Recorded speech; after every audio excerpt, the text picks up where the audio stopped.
Breaking news చూస్తున్నాం. ఢిల్లీలోని ఇందిరాగాంధీ అంతర్జాతీయ విమానాశ్రయంలో పెను ప్రమాదం త్రుటిలో తప్పింది. ఢిల్లీ నుంచి జూరిచ్ వెళ్లాల్సిన స్పేస్ ఎయిర్లైన్స్ విమానం ఇంజిన్లో సాంకేతిక సమస్య తలెత్తడంతో టేకాఫ్ రద్దు చేసుకుంది. ఇక ఈ క్రమంలో విమానాన్ని అత్యవసరంగా ఖాళీ చేస్తుండగా 6 ప్రయాణికులు గాయపడ్డారు. ఆదివారం తెల్లవారుజామున 1:08 సమయంలో ఈ ఘటన జరిగింది.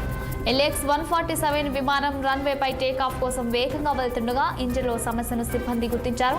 దీంతో వెంటనే టేకాఫ్ను నిలిపివేసి ముందు జాగ్రత్తగా చర్యగా విమానాన్ని ఖాళీ చేయాలని నిర్ణయించారు. విమానంలో 232 మంది ప్రయాణికులు, 4 చిన్నారులతో పాటు సిబ్బంది ఉన్నారు. ప్రయాణికులను ఎమర్జెన్సీ స్లైడ్ ద్వారా కిందకు దించారు.